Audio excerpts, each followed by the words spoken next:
It's really good. So you said you've been working on it recently. When did you start learning this piece? So I think I started maybe like April-ish, and then I did it for a month, and then I kind of dropped it to focus on the Elgar. Right. And then I picked it up back beginning of June. Okay. So it is relatively new. I mean, it's sounding really good. Like I don't often hear in this piece that that everything is so accurate and the rhythms are so true to what they're actually written. So that's really good. Everything is played with a really beautiful sound.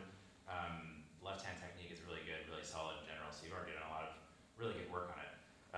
How is it feeling to you? Is it feeling pretty comfortable or? It's just tiring, but it feels pretty good, I'd say. Okay, good.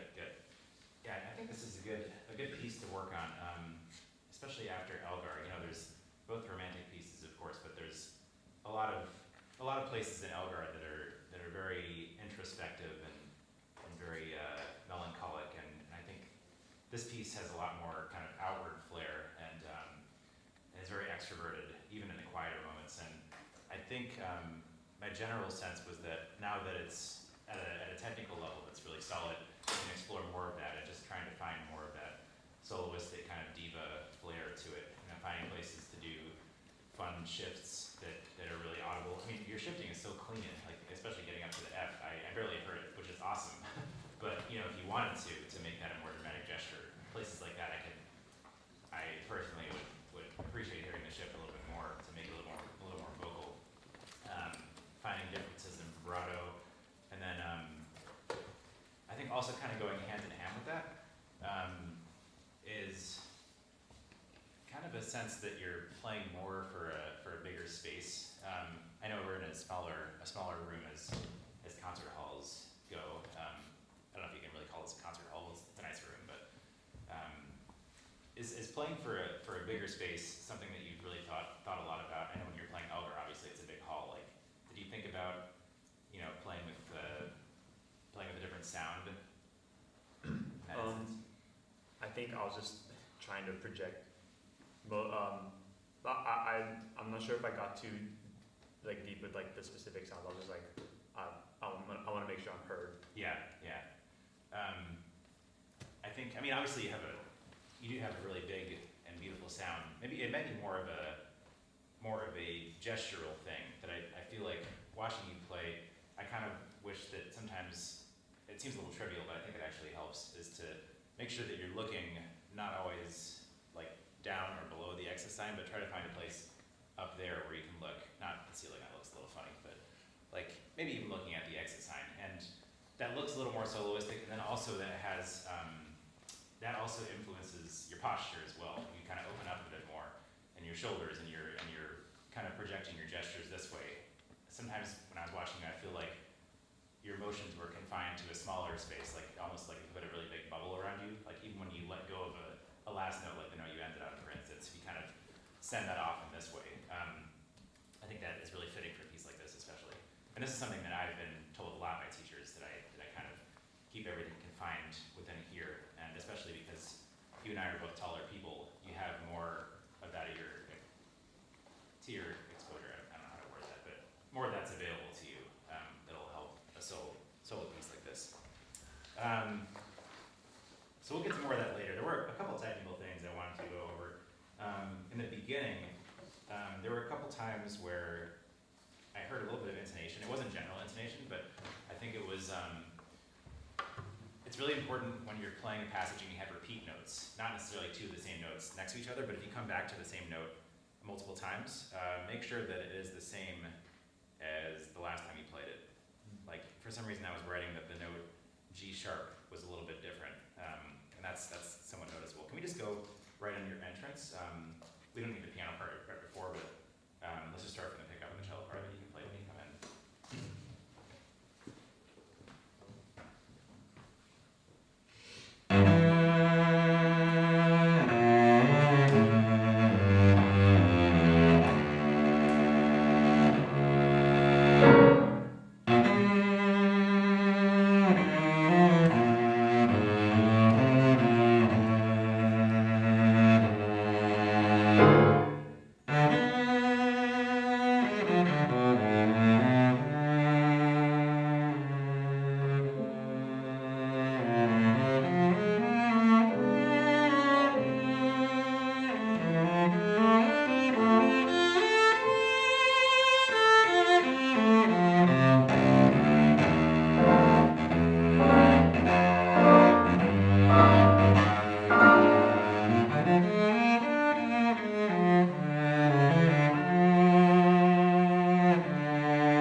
especially in places where you're downshifting to watch the intonation.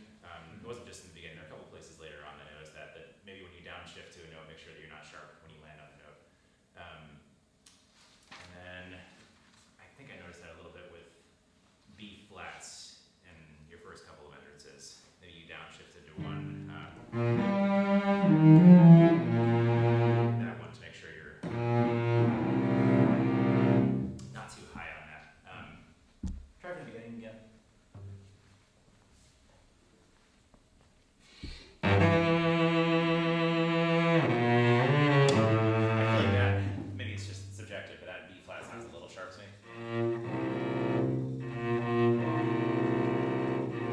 Sorry, I'm not too good with checking. Well, it's good. Good point. How do you check that? How do you figure out if that's in tune or not?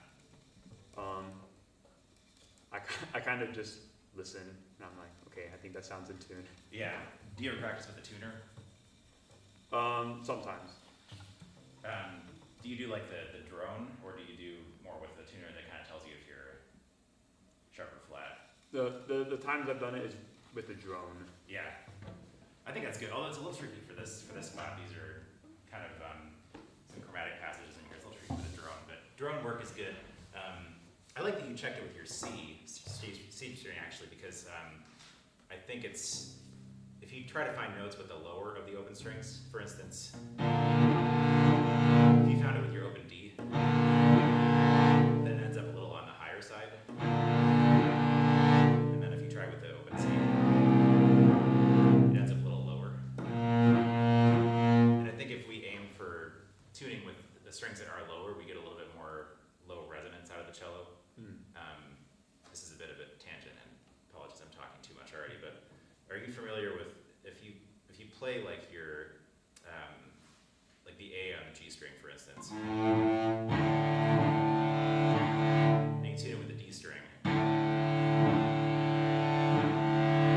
and then you play that same A with the C string, it's pretty sharp. Have you ever been told about that or figured that out?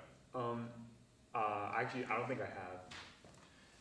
It's kind of the same thing on a piano. Like, if I don't really understand how this works, but with piano tuners, obviously there's so many octaves to a piano. You have to like tune the lower notes a little brighter and the higher notes a little less bright. Maybe I'm totally messing this up, but I think Different people do different ways, but that's standard, yeah. Otherwise, it'll like, if you play like a C at the top and a C at the bottom, the C at the bottom will sound lower and the C at the top will sound higher. In a string quartet or string quintet, although you have to tune with the piano, so it's different. String quartet, it's good for the violin, first violin to tune their E a little bit lower, and for you to tune your C a little bit higher. I've heard that. Okay, same concept a little bit. So that's the same thing. So if you go for that E, it's a little brighter. If you go for that E that's in tune with the lower string, same thing there. Then it's in tune, and also you get more of a depth out of your instrument versus a little bit less depth. Is that all making sense? Yeah. So the depth is better for Lalo, I imagine.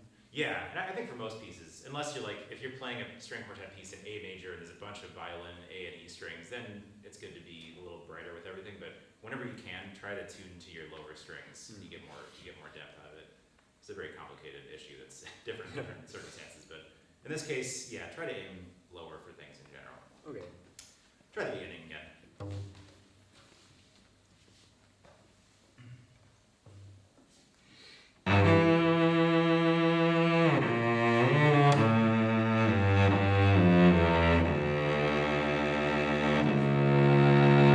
Yeah, okay, let's stop there. That was great. I don't know if I'm just now selective hearing, but to me that was a lot more in tune. And it was very different. Its intonation, it's so minute, but everything was a little on the more centered lower side that time, and it sounded a lot better to my ear. It was more resonant out of your instrument. Even the first E that you play, before I was thinking it was in tune before, but it was on the higher side, but now that has more resonance to me. So that was a really good quick adjustment. Try again and keep going.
more depth than you already had to your sound. So when you, in your own personal practice, keep practicing things with drones. How do you find drones to practice? You just go with the key signature? Yeah, or a note. Mostly key signature. Key signature. So like for this, have you done D minor for like the beginning here, a D drone? I must confess, I haven't done drone practice with this piece, but like Elgar, you did E a lot probably. yeah. Yeah. Try the fifth of the scale also, because if you think about it as in a scale, there are more notes that can be tuned with the fifth. You can hear, like if you play an E minor scale, the D sharp. If you have a E drone going, you can't really hear if it's super in tune, but if you have a B drone going, you can tune that way. So yeah, you can do both root and the fifth, and then play your scales, and then your solo rep also tuning things with the lower string. Can't do it on the C string, but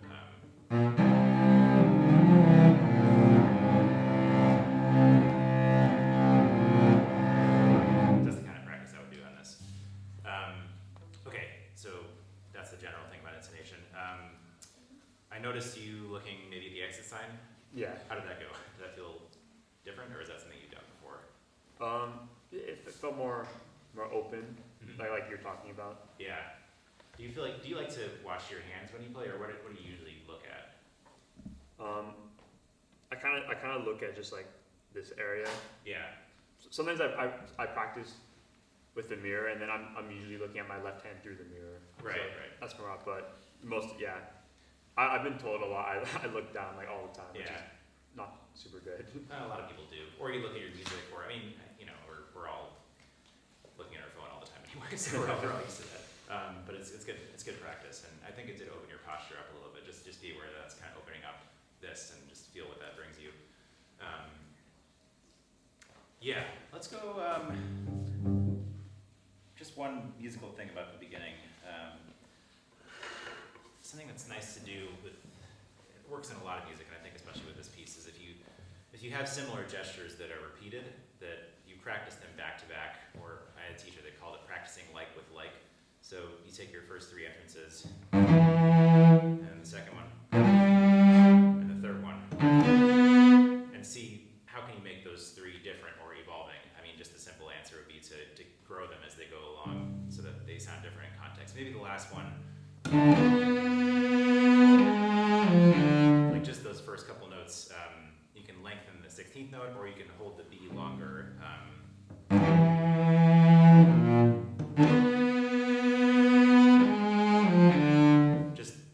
You could probably even do more than that, but just finding differences that you can do. Can you just try by yourself those first three entrances that you have? Just the first two notes of each entrance.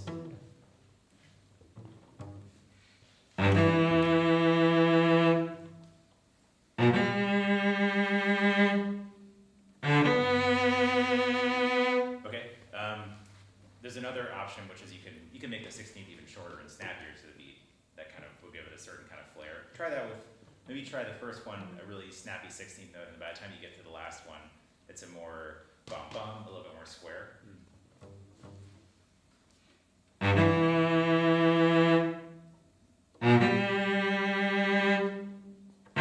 Sorry. Do that and really just exaggerate it to the nth degree. Just really exaggerate that idea.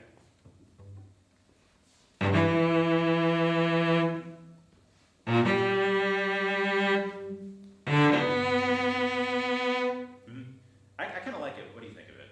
Yeah, I like that. Do you want to try it in context? So with the piano, just play through the whole first two lines.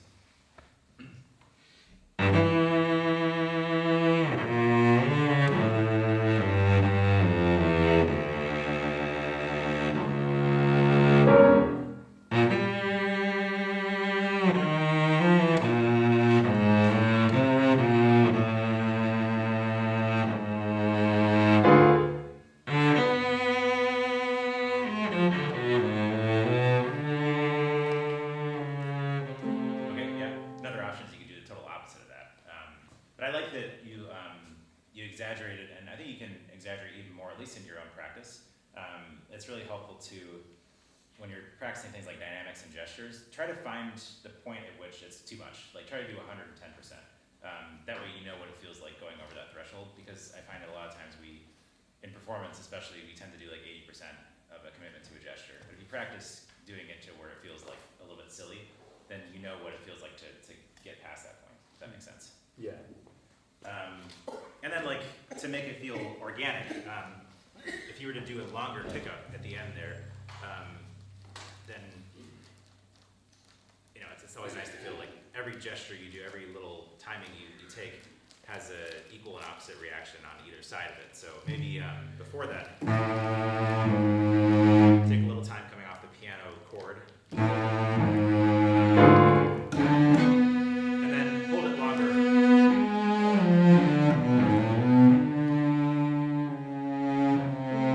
Thank you. And then I guess that D flat pickup is kind of related to that as well. So you can, even if it feels a little too much in the moment, you can kind of make it organic by what you do next. Does that make sense? Yeah. Okay, let's take one more time from the beginning. Last time, just try to do something, whatever you do, just try to do it 110% in terms of gestures.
curiosity, how do you practice getting up to that F shift? It's really great. Oh, thank you. So I'll do it really slowly, like.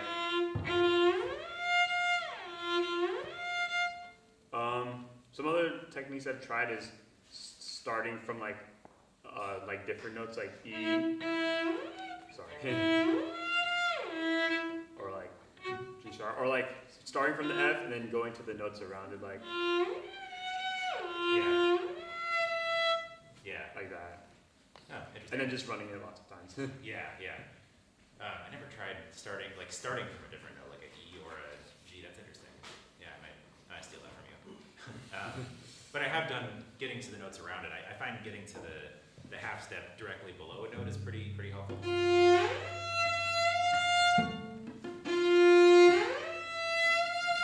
do that one a lot.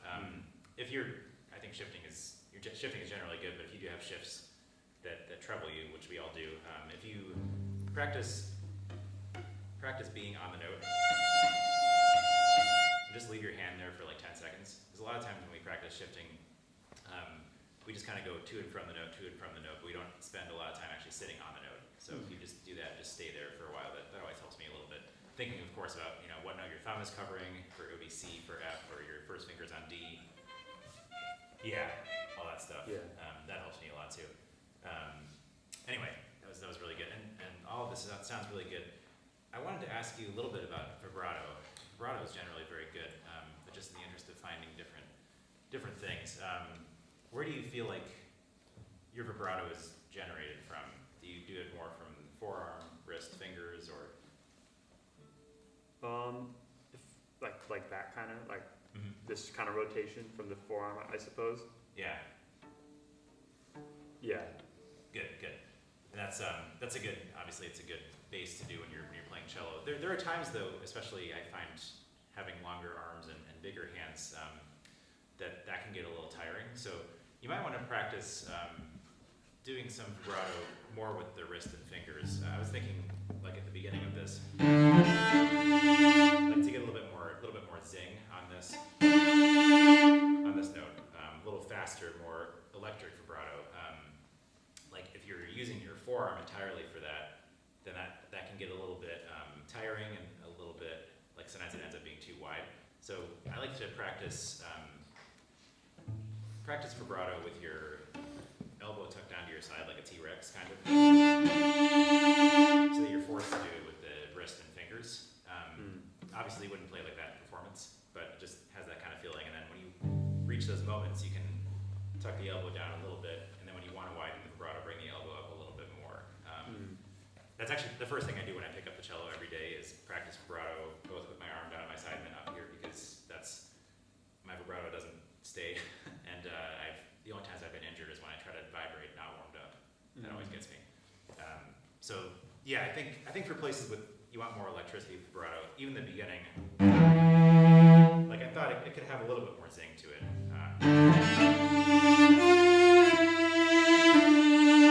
Especially with that first finger, like a lot of times the rest of the hand kind of gets in the way. Do you want to try it just from that, right in the allegro, just adding a little more electricity to the vibrato? Wait. Sorry. That's all right.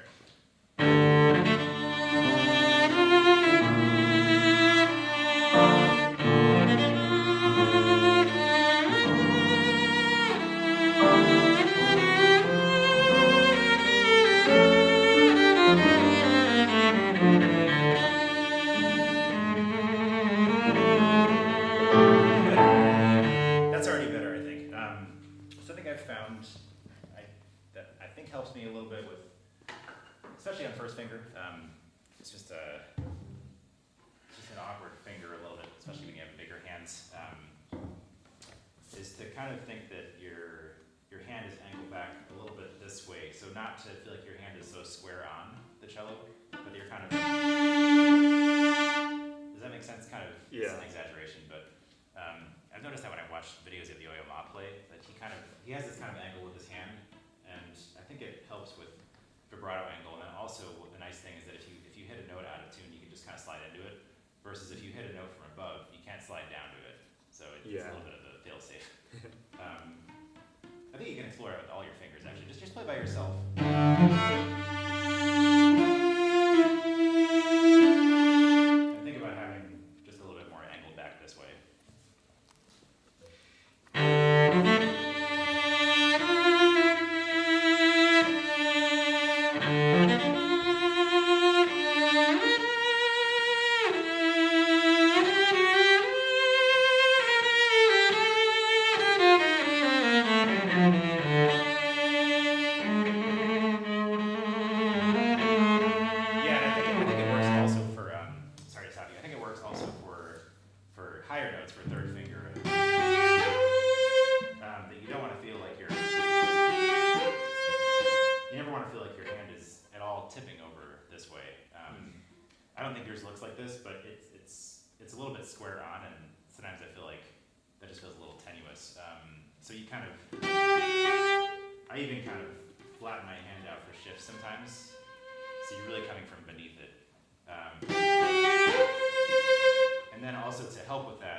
Tried moving your thumb back farther? Not that far, but oh, maybe. Kind of, but sometimes I feel like it's for me, it slows it down. I could be probably doing does. Yeah. I could be doing it wrong. Mess around. I mean, this is probably not the moment for it because you have to get off that note pretty fast. But if you have a note you're sitting on for like, a whole note, for instance, and you feel out of balance, sometimes that helps me a little bit. Okay. Yeah. I definitely wouldn't have my thumb any lower than an octave. Or any higher than an octave. I wouldn't have it closer. That's really going to tip over. Try one more time by yourself with that in mind.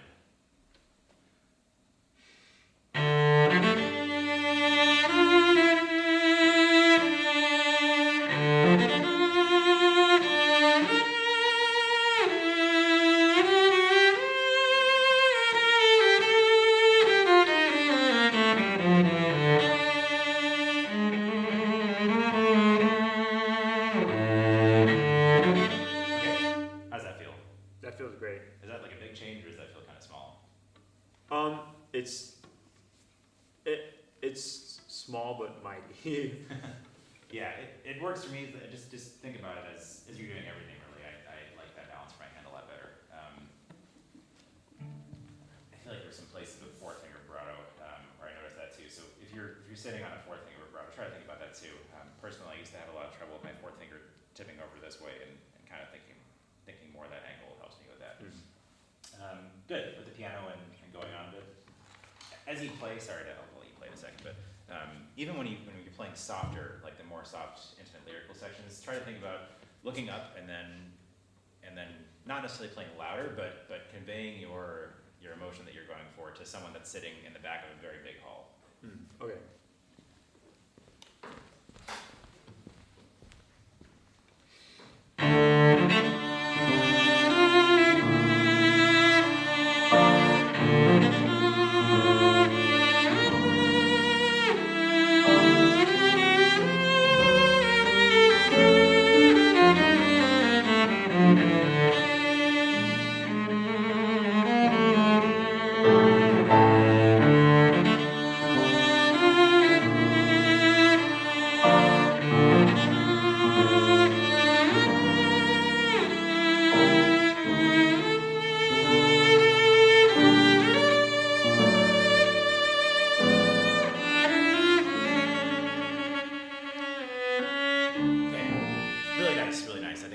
Left-hand balance is looking and sounding better to me. In terms of the feeling open and everything, I think part of it also is it's a small sample size, but I didn't notice you ever really go to the full tip of the bow. Is that something you're aware of? I was made aware of it today by Mr. Lewis, but oh, you can see the tip of his bow from there?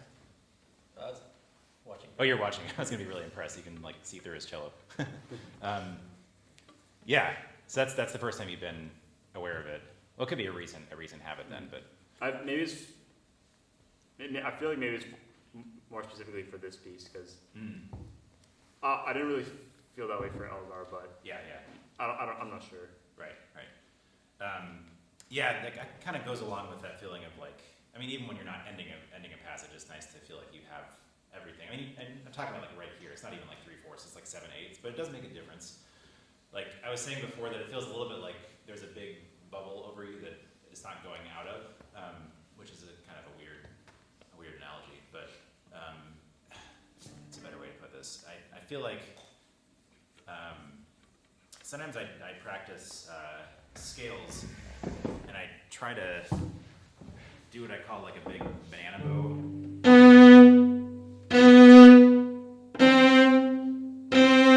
Where you feel like you have the freedom to lift your bow at the end of the bow. And that way it has more, I think violinists are better at this. This is kind of like a lower string thing that a lot of times we're like really in the string and thinking about a good solid bassy sound, which is great, but especially on the A string, you don't need as much of that. You need more letting the sound kind of spin into the air and letting it ring. Yeah, could you maybe just try that actually, just pick a note like C. And just do that.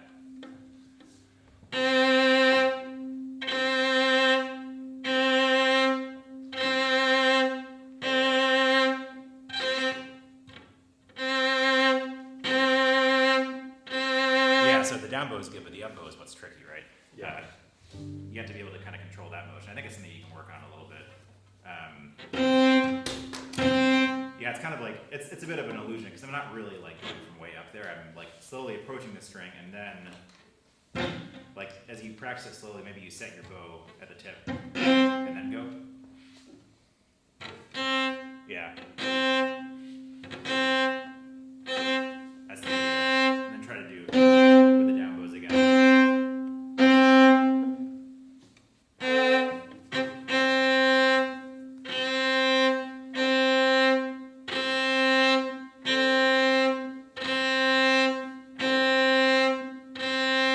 Yeah, that's the idea. When you put your bow at the tip, is your hair flat on the string? Or is it kind of on the side? I think it's on the side. On the side. I think it's good to be able to, you don't always want to do this, but at the tip, like my hair is on the side at the frog, usually, but then when I get to the tip, yeah, as I go farther out in the bow, I start at the side here, and then turn. I don't know what the angle is, but I just do, yeah, from frog to tip, try that. And then, and so really use the wrist to turn so that it's fully flat.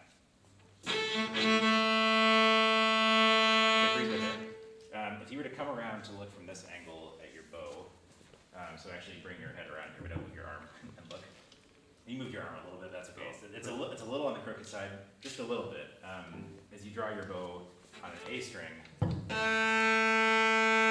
want to kind of push down a little bit. Are you familiar with that concept? A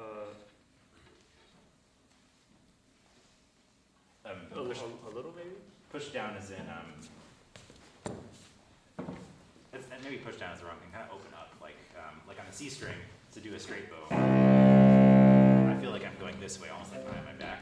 Yeah. And then here, it's like the opposite. Yeah, yeah, that's better, opening the elbow up a little bit. Right there, bring the tip. Okay, can you come, just push down a little bit more? That's closer to being straight. Does that feel odd? Yeah. It is a little bit of a weird feeling, but you do have the long arms. Like I don't think your arm is fully extended. Not that you want to lock your elbow or anything, but you have a little more room to do it. Yeah, and that automatically is a bigger sound. You get the tip and you're like this. Smaller sound, fuller sound. Yeah, that's it. Combining that with flat hair, you get a lot of sound that way.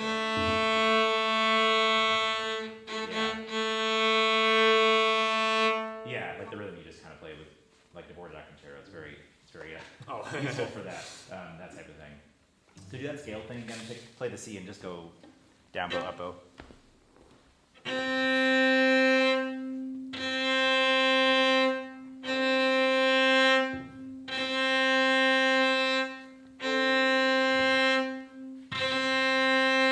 I like that. The sound you just made, the kind of like clubbing sound on the string. That's what you want to go for. And then can you look up here as you do it too?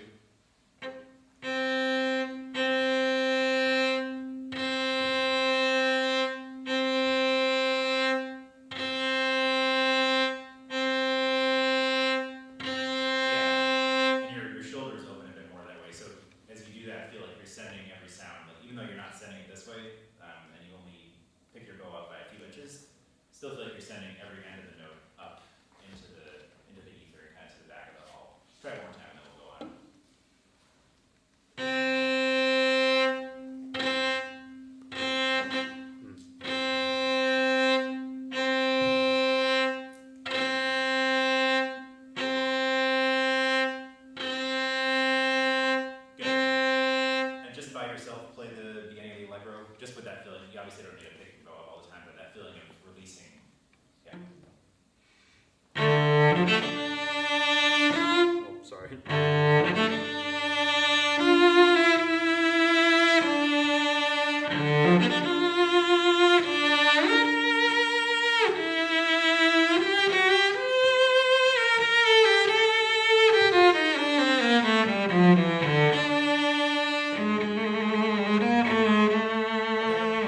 I think that's good. How does that feel? That feels good. Yeah. I think especially on the A string, that's going to lead to a more open ringing sound. Because obviously, if you play the way you play the beginning, and that nice sound on the C string doesn't translate to the A string. I think we should wrap up pretty soon. But are there spots that you want to go over, or any questions you have about the piece?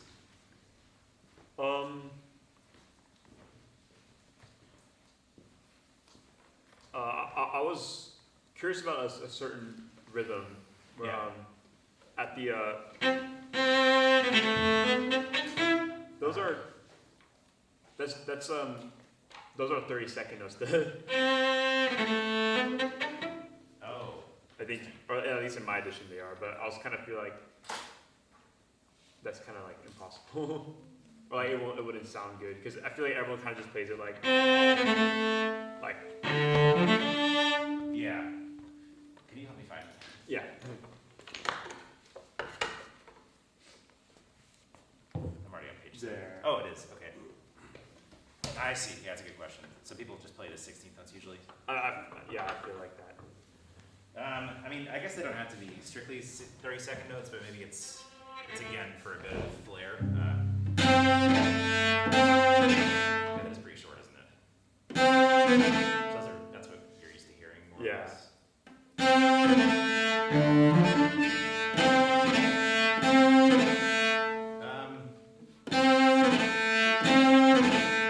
I think actually what we're talking about with the flat hair at the tip will help with that. If you just flat hair at the tip and then you just use like 1 micrometer of bow for each one of those and kind of involve your fingers. I mean, they don't really speak so well, but it is kind of a dramatic effect. Just try it.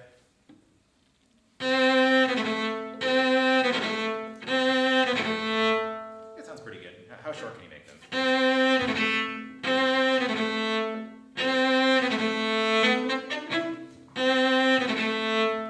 I think it's honestly pretty good. I'm being picky since you asked about it.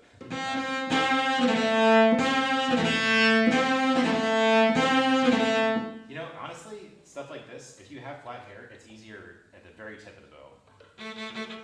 Yeah, you have that extra little weight here because of your bow tip.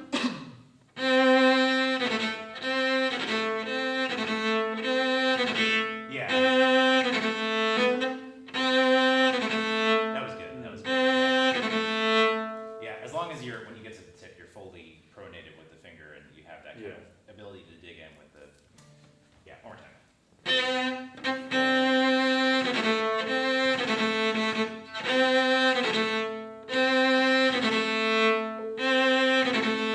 Yeah, I would make them as short as you can, while still having a little bit of sound to them. But I think it's already pretty good.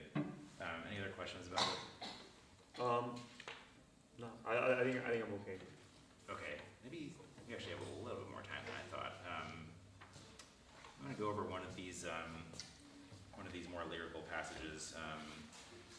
Why don't we go from right here? Okay. I'll show you where that is. Page 5. It's probably here. Same page as Oh yeah, I think you're right. the first section, right? Yeah. Let's go from right there.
Yeah.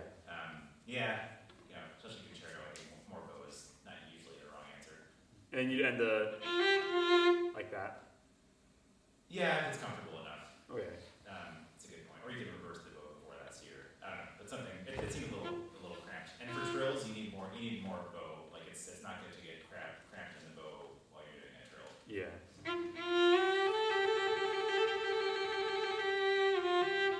That sounds fine.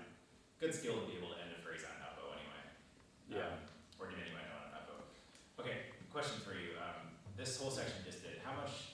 I know it's a new piece, but how much do you think, ratio-wise, you practice this compared to like the beginning of the piece or harder parts, like the run to the end? How much time do you spend on this? I spent a decent amount of time on it. I feel like I did like maybe it was like 40, 30. I don't know actually. I spent probably as much time on this as like the first page, like Okay. the second page as the first page. I'd say. That's good.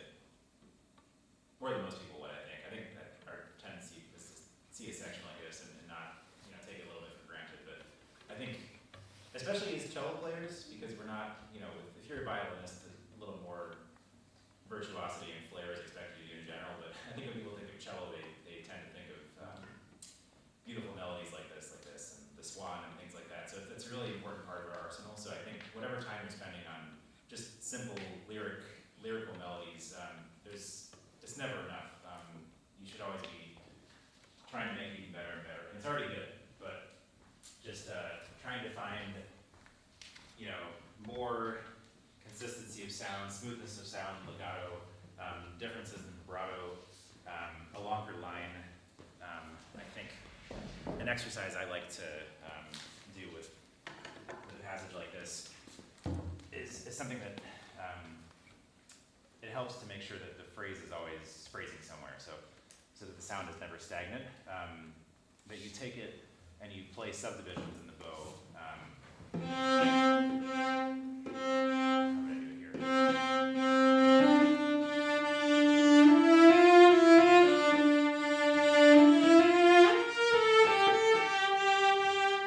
So what I'm doing is on the long notes, I'm subdividing in the bow, kind of a portato thing, and I'm making sure that every subdivision is either going to somewhere or coming away from somewhere.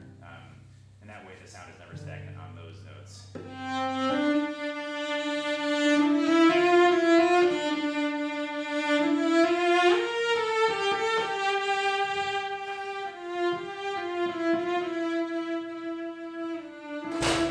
that kind of translates to a longer line.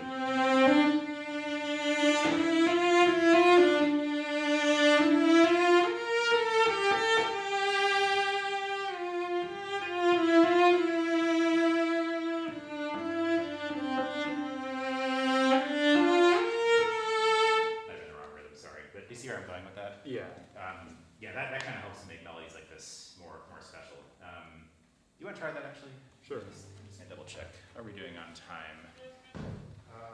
It's right at 2 o'clock now, so. Okay. Transition in the next couple of minutes. Next couple minutes. Okay, sounds good. Yeah, try what I just did, and I would do it without vibrato first, so you're really focusing on the bow. Okay.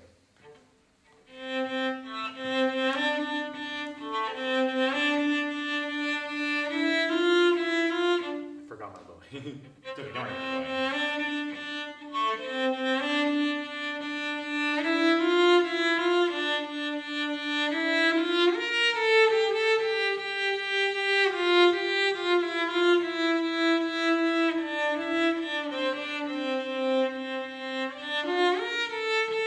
Okay, yeah.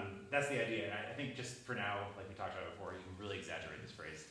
So let's just, this might not be the right idea, but it's always, I think it's usually a good place to start that for an exercise when the notes go up crescendo, when they go down decrescendo. It doesn't always work, but it's always, I find it a good starting place. So generally, as the phrase goes to that B flat and A,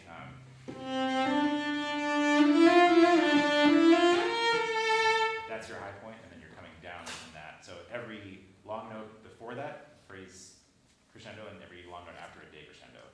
Does that make sense? Yeah. Try that.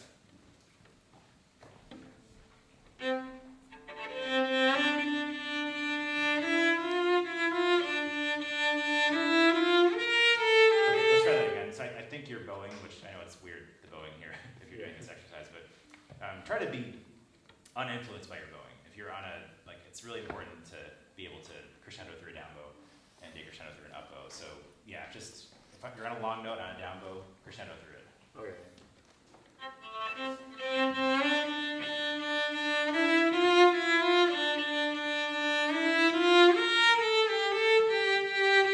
Anyway, innuendo there. A little bit.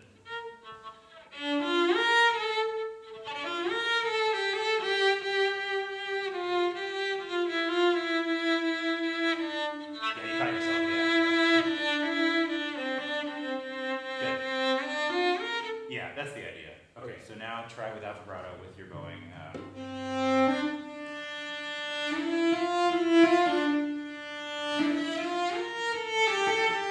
And those long notes, just bigger phrases.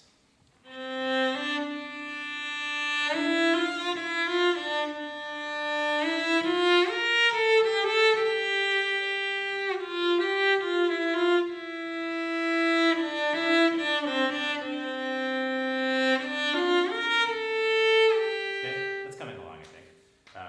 Always interesting to practice that vibrato and see which notes our hand instinctively wants to vibrate, which Yeah. is happening to both of us as we were doing that exercise. Yeah. Okay, and another longer phrasing exercise is, maybe you've done this before, just try to cram as many notes as you can into one bow.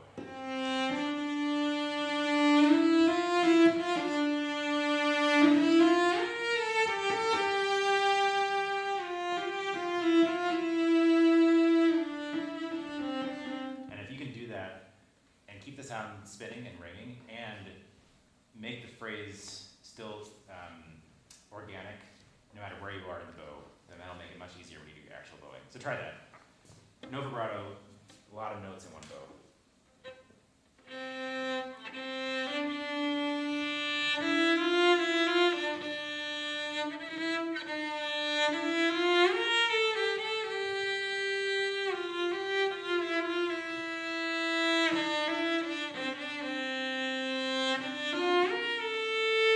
That was great. Thanks for totally committing to that exercise.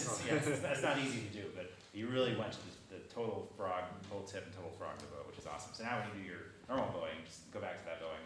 Let's add Nathan here. Just play it normally now and feel the freedom. Keep the long line, but feel the freedom that you now have.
slide, I think it's even more effective because you are phrasing through the notes before the slide. So the slides actually feel really organic and they feel really earned, which is really important when you do a slide. It doesn't just feel like it's for technique. So that was really effective this time. And I think you did a good job of that, having an introspective feeling, but still feeling like free and singing and open and everything. So that was beautiful. And do you have any questions, any other questions or anything? No, I think I'm good. Okay, great to hear you play. Yeah, Thank you so much. Thank you, Nathan.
da-da-da-da-da-da, or we Yeah, switch through each instrument. We kind of did some metronome work to try and get it even, Yeah. to try and get a smooth transition through. yeah, And then we kind of experimented a little with like bowings and how much we would hold the last note or Yeah. how early we'd start. right, right. So we've gone little tidbits like that. Okay. That's smart because, yeah, that kind of passing thing through a group, passing the same figure, is really difficult to do. So it's good that you started doing that early. If you're working on bowings in a group with a pianist, it's always nice if you can try to do it like in a sectional or something. Because I've been in a lot of groups where like we're talking about bowings for an hour and the piano player is just sitting there like. So if you have the time, it's always good to do. And the piano part sounds really tricky for this. I think you're doing a great job.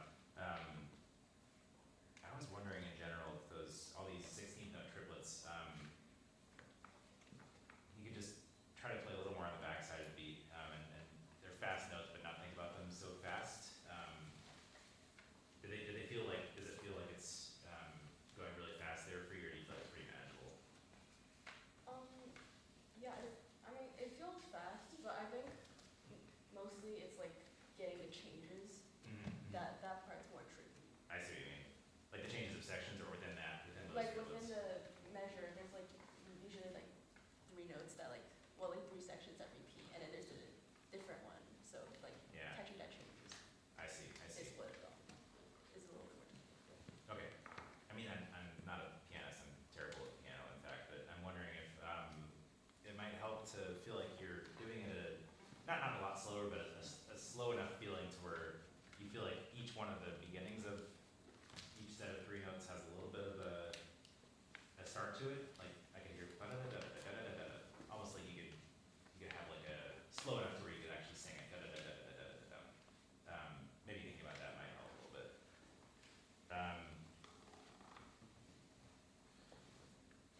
We'll start from the beginning in a minute, but a lot of times when I hear chamber groups with piano, we need to have a discussion about balance, which I think we do, because our instruments are so different.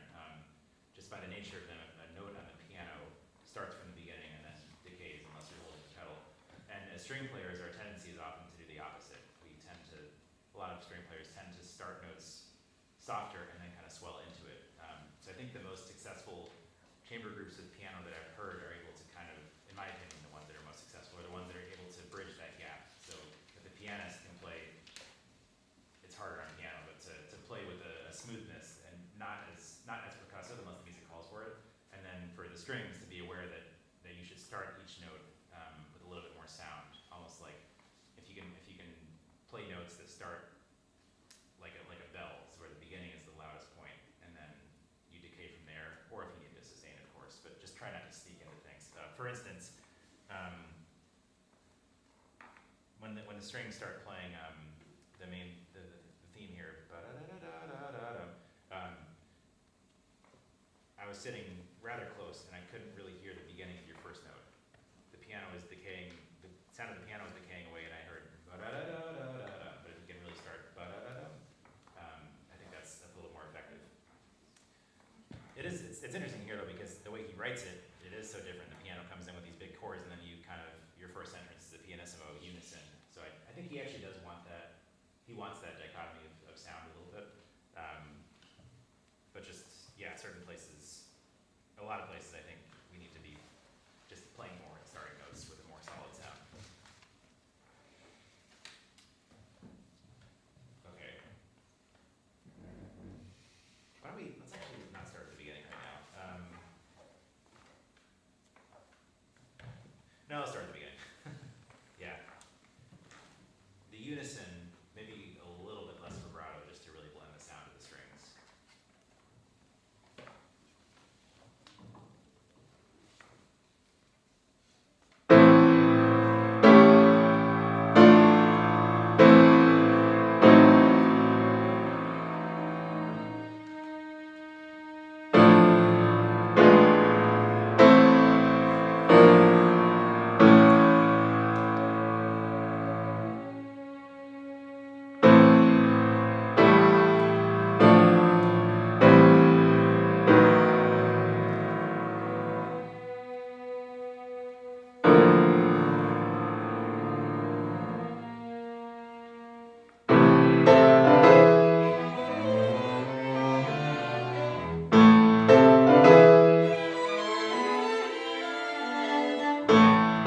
that sounds a little bit accented now.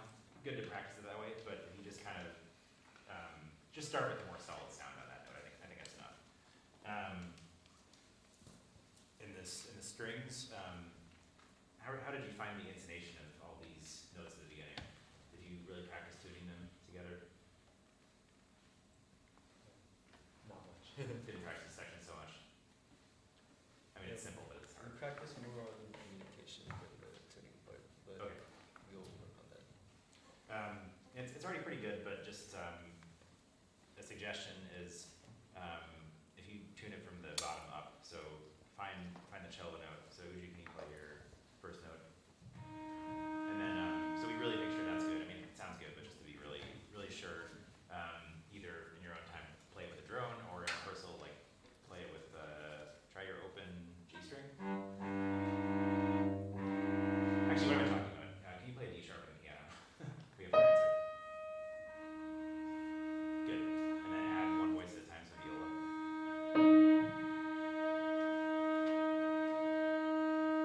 Second violin. First violin.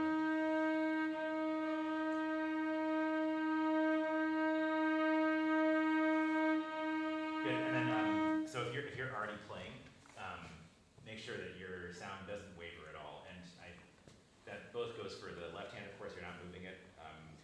But then also, the way you use your bow can affect intonation as well. So try not to let it, like, keep a really solid sound with a lot of kind of intensity behind it. And then when you add vibrato, if your vibrato is too wide, it's going to stick out and it's not going to be sound intonation-wise. But it does need to have some intensity to the sound. So like we talked about in the Lalo, just a little bit of more of like a hand, kind of a flicker of vibrato. Yeah, kind of like that.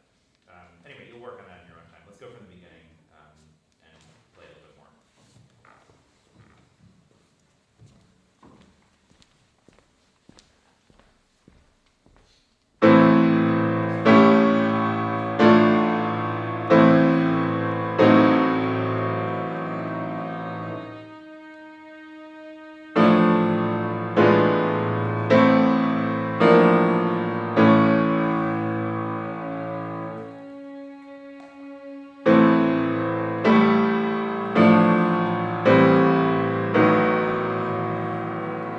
Let me start from the beginning again. That's a really nice sound. I don't hear the resolution note in the strings.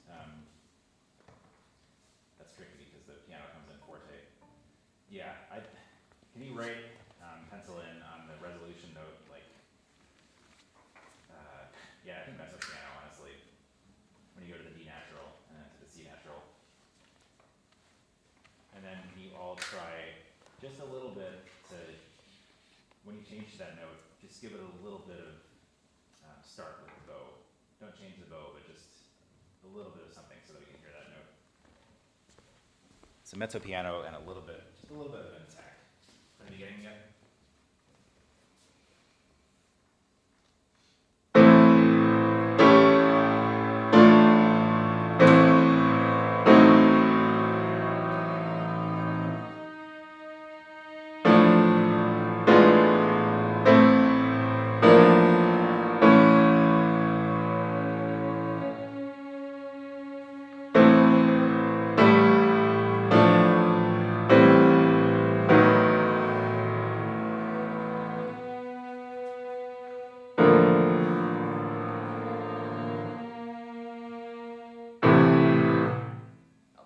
That's okay. Yeah, that was better. I have to be honest. I still barely hear it, but I think it's more. No offense to the composer, but that's the way he wrote it. Like there is a forte attack in the piano while you play a pianissimo note. Like it's gonna be. I guess that's what he wanted. But I think that was good. You can probably bump it up just a little bit more if you want. Just make sure that you're doing a good job of this. Just like really be careful that note is together, and that it's just a good solid sound. From the beginning, going on this time.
already sounding better. And the piano did those triplets, that sounded better to me. Did that feel different to you? Mhm. What did you do differently that time?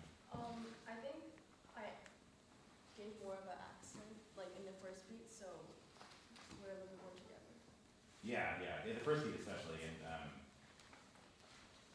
can I hear you play it by yourself? Sorry, it's a little mean, but it sounds really good. And just go a little slower, and can you just try da-da-da-da-da-da-da-da, just the first of every three, just a little bit of accent.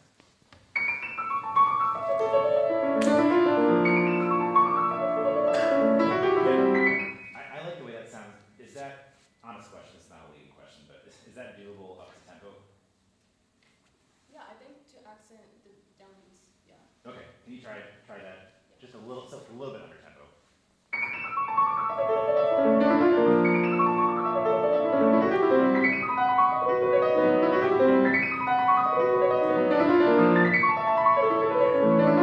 That's good, yeah. To me, it started off at a nice tempo, and then I think it got faster. Did you feel it getting faster? Yeah. This might be, okay, so I think I hear the accents a little bit less as you go down the piano. Maybe that could be a register thing, and also it could be that you're preparing to jump back up.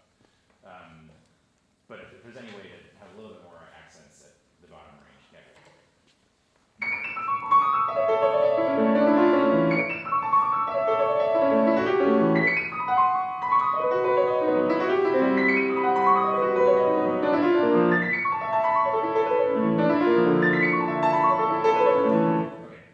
How does that feel, honestly? I think I'll just need to like practice it a little bit more with the accent, so I'm like used to it. Yeah. I think it also helps the strings to really be together. And there's a crescendo too. So either at the bottom, a little more accent, or just dig it out a bit more at the bottom, just a little bit louder. And this is where, in the strings, this is where being a nice chamber music companion comes into play.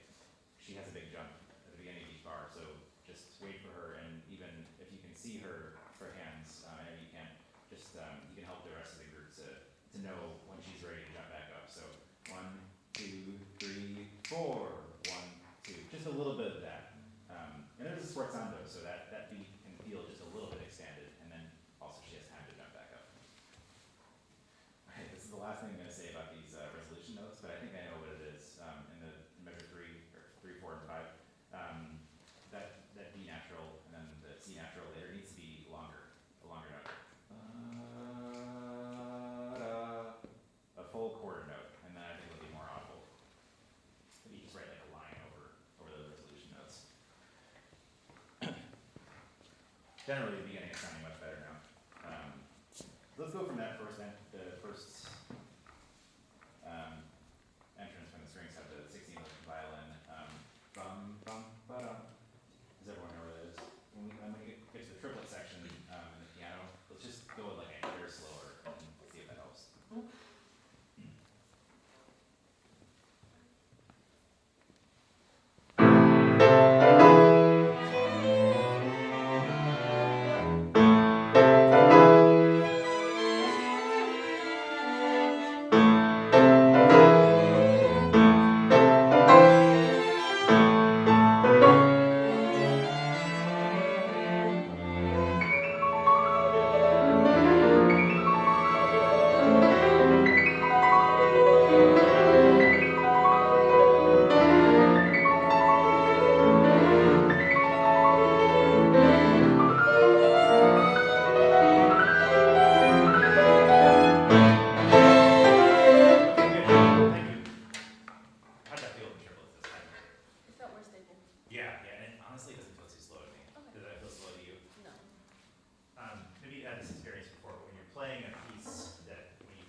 Have you ever noticed that, a couple months later, that same section that was too fast doesn't feel as fast anymore?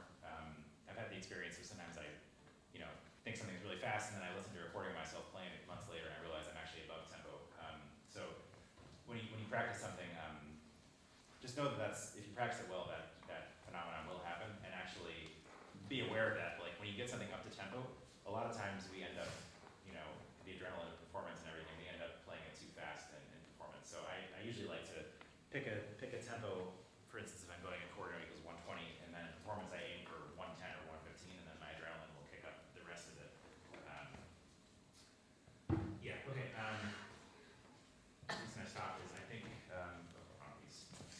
strings, these sforzandos, I think it'd be more effective if you had more bow for the sforzandos. So if we get like half of the bow for the dotted half note, and then half of the bow for the sforzando.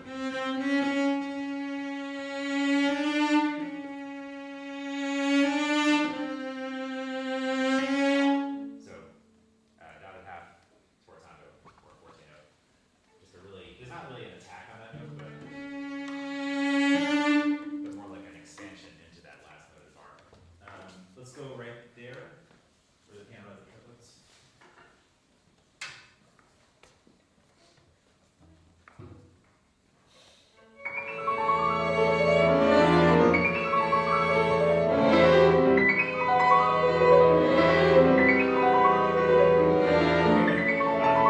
That's really nice. Can I just hear the strings with this gesture?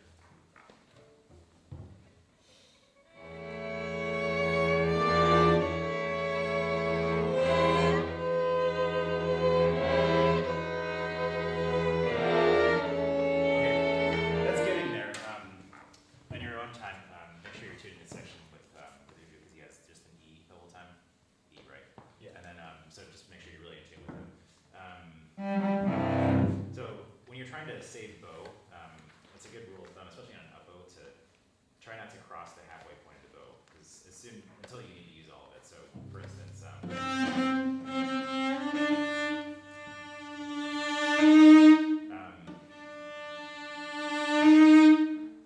Jaws. So if you go, once you cross that halfway point of the bow, if you're doing that before you get to that last note of the bar, then that last note is going to feel cramped and like you don't have enough room to make this sforzando. That's a little bit of the effect I'm getting right now, but try to use like 40% of the bow for the dotted half and like 60.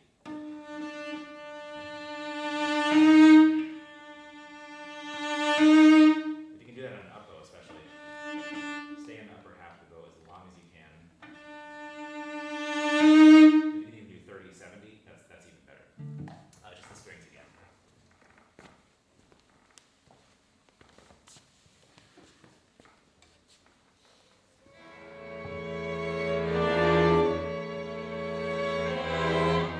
Two, three, four,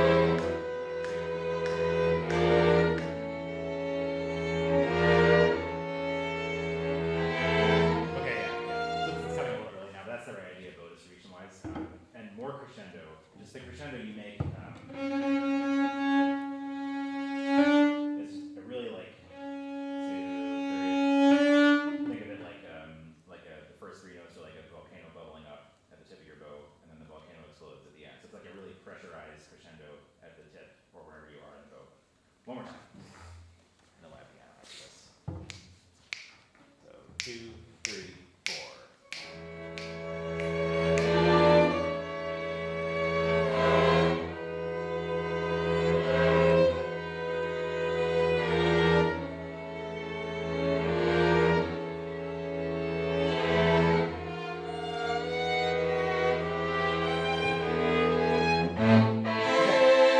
That's coming along. Yeah.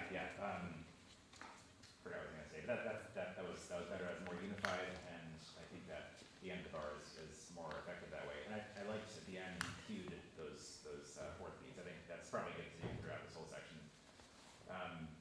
Okay, actually let's not add piano.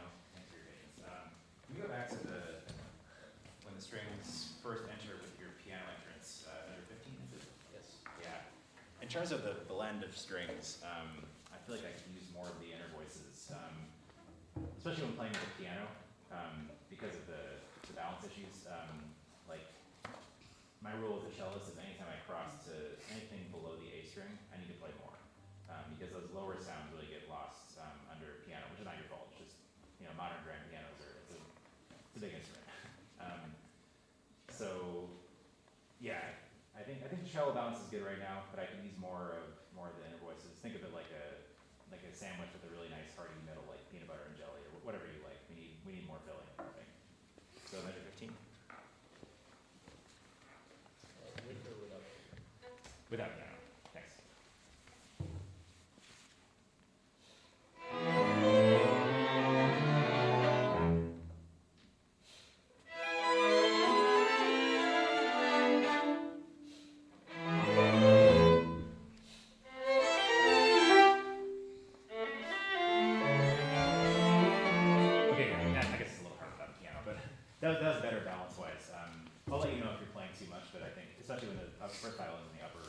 string, it's pretty hard to drown that out. So on your lower end, always you have to play out more. That was pretty good.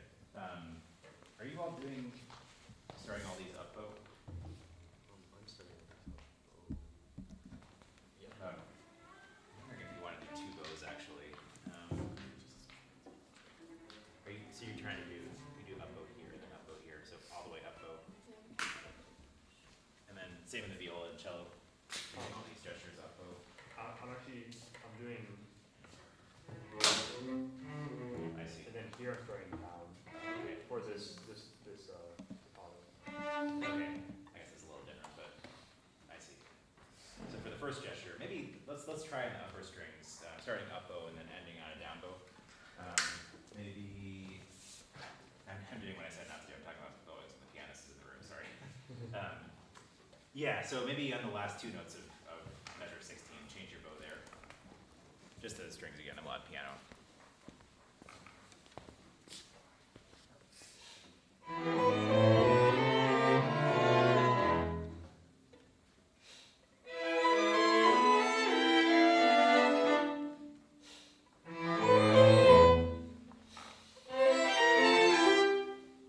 Okay, yeah.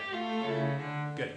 That was I was gonna say in the viola part to dig those 16th notes out that you just played, but I think that was a good balance this time. When the piano plays, I think at least that much where you just entered, but that sounded really good. I like that bowing. It's up to you ultimately, but I know why you're trying to do up bow so you can crescendo through the up bow, but I think it needs a little more bow in the beginning, and then also it's nice to crescendo on down bows sometimes. A down bow crescendo is very different from an up bow crescendo. An up bow crescendo often is very kind of digs into the string, gets more intense, but then a down bow crescendo by the gesture of it is more kind of expansive. So if you think of that expansion at the end of those two down bow notes, I think that'll be a nice effect. Okay, with piano, for the beginning of measure 15, and then we'll play on.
Sometimes they rush a little bit. If you think of the end of a crescendo being a little bit more expansive, I think especially in the parts that have the offbeats, for instance, I think this is measure,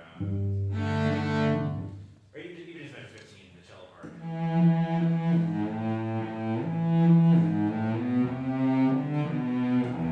Like, we see a syncopated rhythm, and a lot of times it kind of feels like it's like groovy or something like that.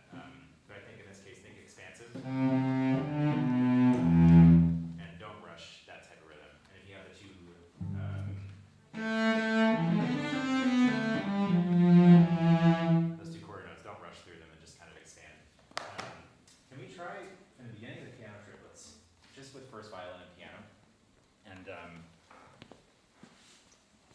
Maybe actually, if you think, instead of necessarily like cueing it, if you just think that the fourth beat of the measure is the pickup to the next measure, so you don't have to like show it so much, but just 1, 2, 3, and 1, 2, 3, and. So that pickup cue is written naturally into the music. Let's just try first violin and piano at this spot.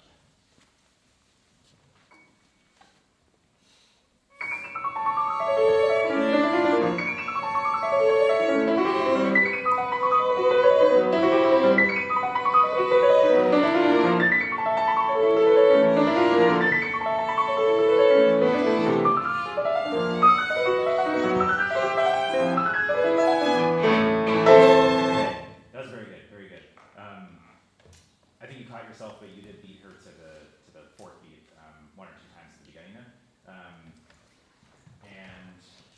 showing it, maybe, seems a little trivial, but I think it'll help with the feeling too. You go down on 4 feet, 1, 2, 3. Try to go up, 1, 2, 3, 4, and then down on the downbeat. Try the 2 of you again.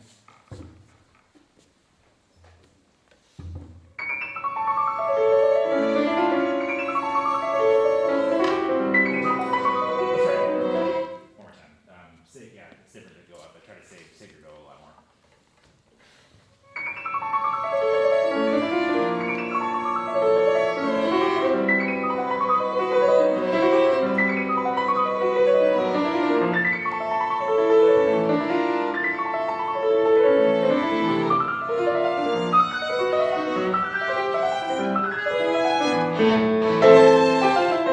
I like that gesture better.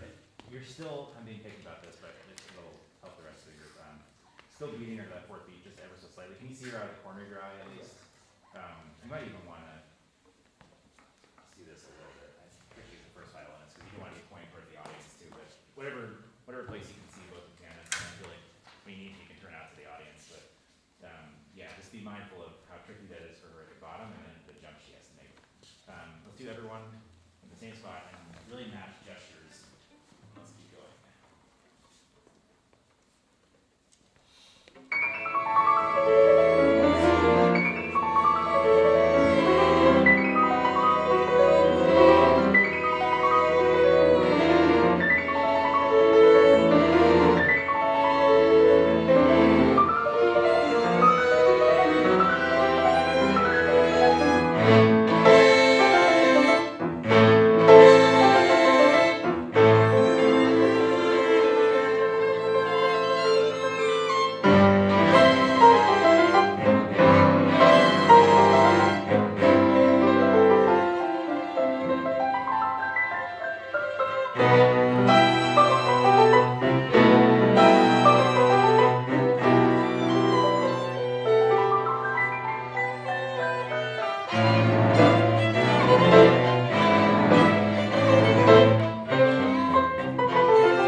Okay, a lot of good stuff, just generally in this section, I need to hear, it's a little bit like whack-a-mole with the melody here. I mean, starting from, I don't have measure numbers here, but starting from the measure after, and then the string starts to does everyone know where that is? Excuse me, bad singing, but so because the entrances are really on top of each other, 1 or 2 beats apart, that's why I call it whack-a-mole. Like I really need to hear the beginning of those entrances, and that goes back again to making sure that you start and not sneak in with that sound.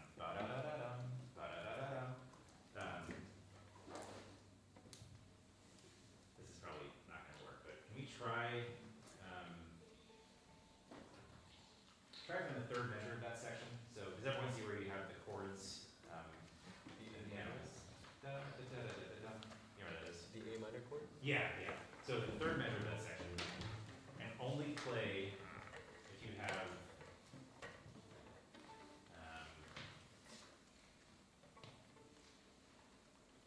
just trying to think if it's gonna work. Okay, let's just try whatever. So only play if you have 16 notes for that section. And I'll count on clap. Everyone know where we are? It's the no, it's not being very clear, sorry. You have an A minor chord. Yeah, okay, so right here. So you play the first one. Just play 16. So if you just play and that's it. It's probably not gonna work, but if it works, then that's great. I'll count to 4. Ready? 1, 2, 3.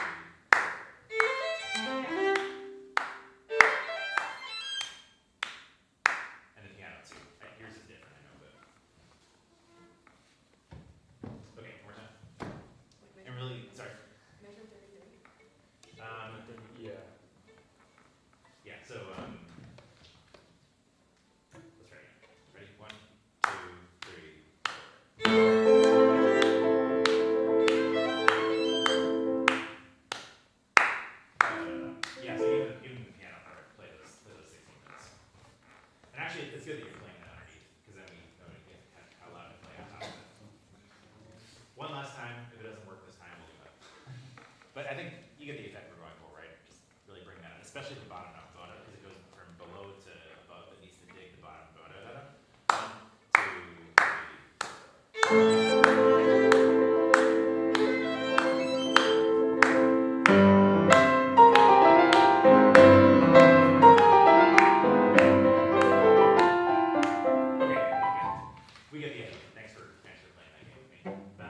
go from 2 measures to 4 now, and you're gonna, whatever you just did, you gotta do even more because now everything else is going on. But if you're playing something else, just back off a little bit.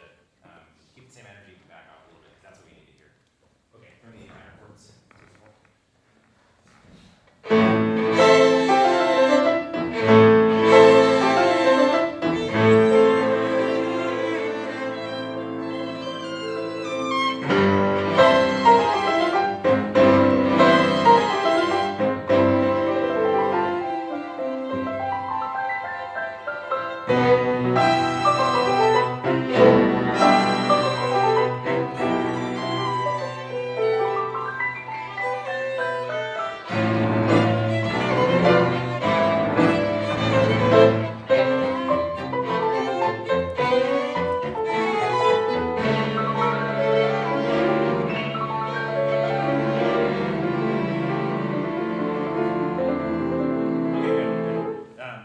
So that was better. I think that time sometimes the 16 notes rush a little bit, so make sure they're still spread out. Kind of like we talked about with the piano triplets, that you feel like you can you can play it evenly and slowly enough to where it feels like you can give each one of them its own individual lyric. Or if you're playing like a wood with like a clarinet or something, you can tone each one of them individually. Don't let them kind of clump together. Everything else, so if you have something that's not melody, and this goes for a lot of chamber music when you're trying to balance things like that. Like I said, play everything a little bit less. I also like to call it decando. That's a term, I don't know where that came from, but basically you're not faking it, but you're playing like a dynamic lower than what's written for voicing purposes, but you need to do it with the same energy of the dynamic that's written. So playing a mezzo forte with the forte energy, I think that often works for balance purposes. So, you know, having like an intensity of the left hand and keeping a good, not necessarily a really solid sound, but a nice excitement in the bow, if that makes sense. Same place, same going on.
Okay, nice.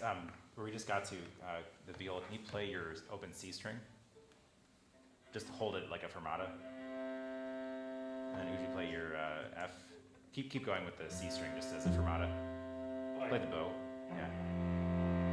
That's good. And then the last two notes of the violins play on top of that. Lower. Can I hear just the C in the second violin with the viola? Just second violin viola.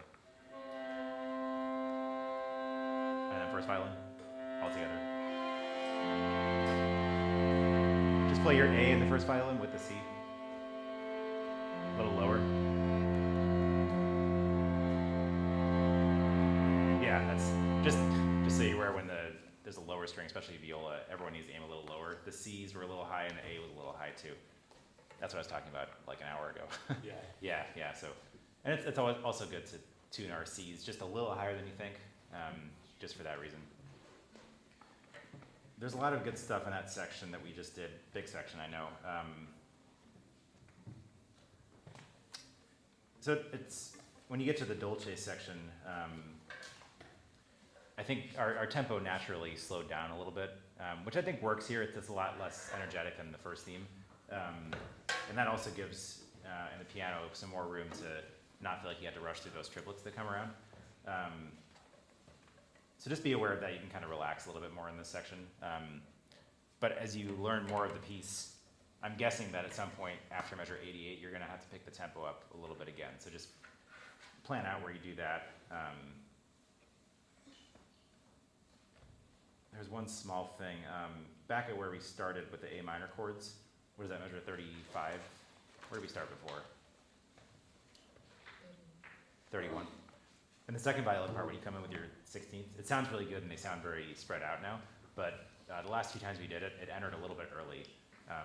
Maybe you were very excited to play, which is great. But make sure you hear the piano bum, bum, ba, ba, da, da, da, bum, bum, the fourth beat, 2 eighth notes. And I think actually in the piano you can dig those out a bit more.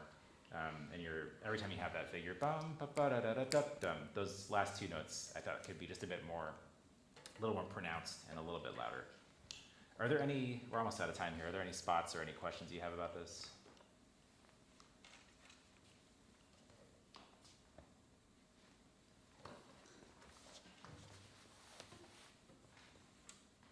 It's good for only a day's work, but this is challenging, I know. At 80, where we have our little retardando and not retardando, but we kind of took time on the F. Was that all right, or like the way we did it? Let me find that.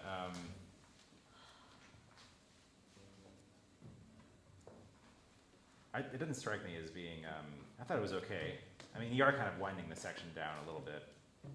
Let me just make sure I'm looking at the right place. Was the coordination with the ensemble okay? Yeah, I think that was really nice there. Yeah, again, like in the second theme area, especially as it winds down to the close of the section,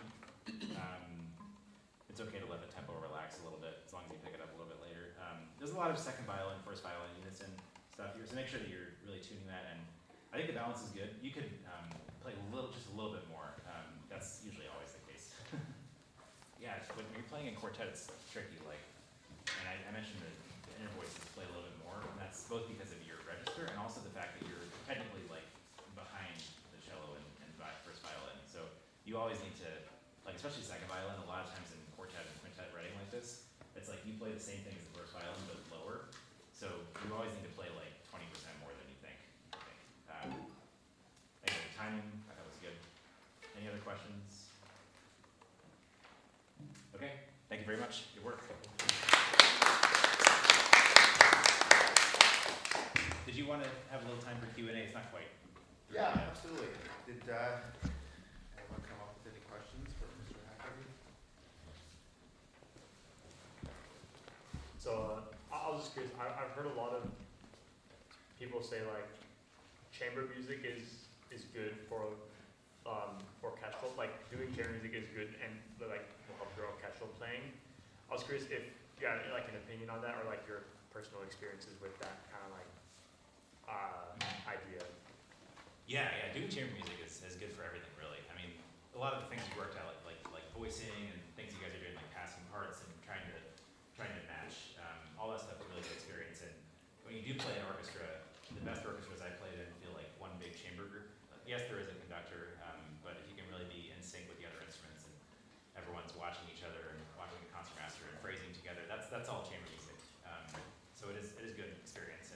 speaking specifically as a cellist, and from my experience, before I had my current job at Pacific Symphony, I was in a professional string quartet for about 5 years, and I think that was really musically valuable, especially because you have to be able to match things that violins and violas are doing, and especially like the music that violin players have to learn is just a lot harder than cello music. So like the facility of violin players a lot of times it sounds mean to say, but it's just better than cello players. So it's kind of like putting yourself in a room with people that you have to play up to that level. Just speaking generally with violinists, not to sing your guys' praises too much, but I think it's really good experience from that perspective. Like for me, it really boosted my facility as a player and also my sense of musicality. And I think, yeah, that definitely translates to orchestral playing. Does that answer your question? Yeah. Yeah, very valuable experience, especially if you can find, it's tricky to find a chamber group that's all on the same page. But if you're able to find a group that especially either string quartets and piano trios, if you find a group that really gels together, there's a lot of competitions out there you can do and work towards. Like my string quartet, the number of competitions, and that was a good thing to work towards because we would have to prepare like 6 or 7 string quartets, which was a lot at one time. So we would rehearse like between 4 and 6 hours a day, which is a little crazy, but it was really, really valuable. Getting those pieces up to a high level, I think, extremely good experience. Yeah, good question. Do you have one? Yeah. I've heard you say in the past, like, as you progress further in your career, you actually have less time to practice. And I guess I was wondering, like, just what is your process to be more efficient in working on multiple projects at the same time? I know, because at least when you get further on in your career, the project becomes way more difficult, but you have less time. Yeah, it is tricky, but I think as you, like, the good thing is, like, the more time you spend playing your instrument, like, you will develop a baseline that's like a base level of playing that is easier to get back to with less time. So that'll happen naturally to some extent, and you also figure out how to practice more efficiently.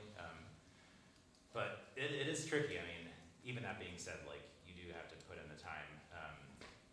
I think when I was in college studying music, I tried to get at least 4 hours a day, and now depending on how busy my schedule is, it's when I don't have orchestra, which isn't often, I try to do 4 hours, but that doesn't happen very often. So usually it's more like 2 or 3, and occasionally less than that.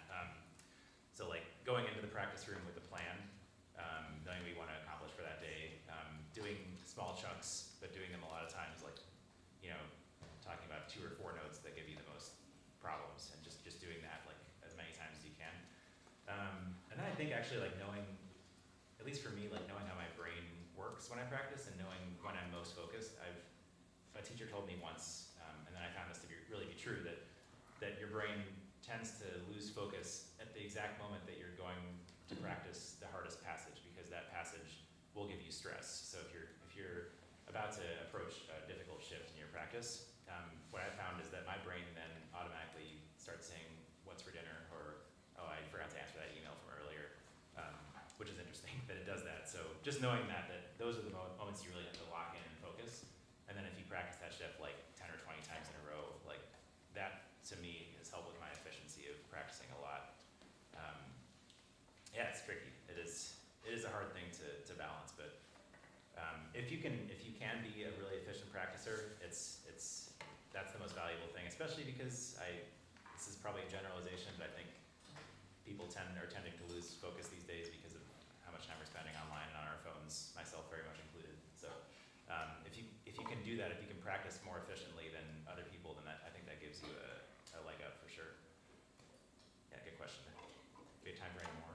Can I get one question in? Yes. So you mentioned you were in a chamber group for about 5 years. Was that, well, I guess there's 2 parts to this question. The first one is, were you a founder of the group, or did you get into an existing group? And the second question is, Kayden, the first violinist, and Grace, the pianist, that they're actually forming their own local chamber group, Oh, awesome. or have formed it. Do you have any advice for them as they start to venture out, as professionals and students at the same time? And any advice that you can give them Yeah, I was the founder of the group, or one of the founders of the quartet, and then advice for, well, how far are you into the group? Did you really just start this summer, or do you have some time to get it? We started like March, Yeah. yeah, March, and we've done a bunch of volunteer performances around. Awesome. Is it a piano trio or So, duo? kind of mix and match, so we can sometimes do piano, quintet, or even a sextet. Sometimes we do trio, but the full group is around the sextet. Yeah. Okay. Cool. I think like if you kind of spend a lot of time in the early stages of a group, focusing on like a core repertoire, 2 or 3 pieces that you can like you feel like you can pick up and play at any time because you've rehearsed them so much. And I think if one of those pieces is something like Haydn or Mozart or an early Beethoven that's really exposed and really classical in style and difficult, but if you can put that together and really play it well, and really agree on the style of how you're doing everything, that's really valuable, and that'll help you play everything else going forward. But yeah, that and then other pieces from other genres like a modern piece or a later romantic piece, having those things that, like, let's say you get called for a gig tomorrow, you have something that's just ready because you played it so many times together. I think that's really valuable. So I hope that helps. Thank you. Well, especially considering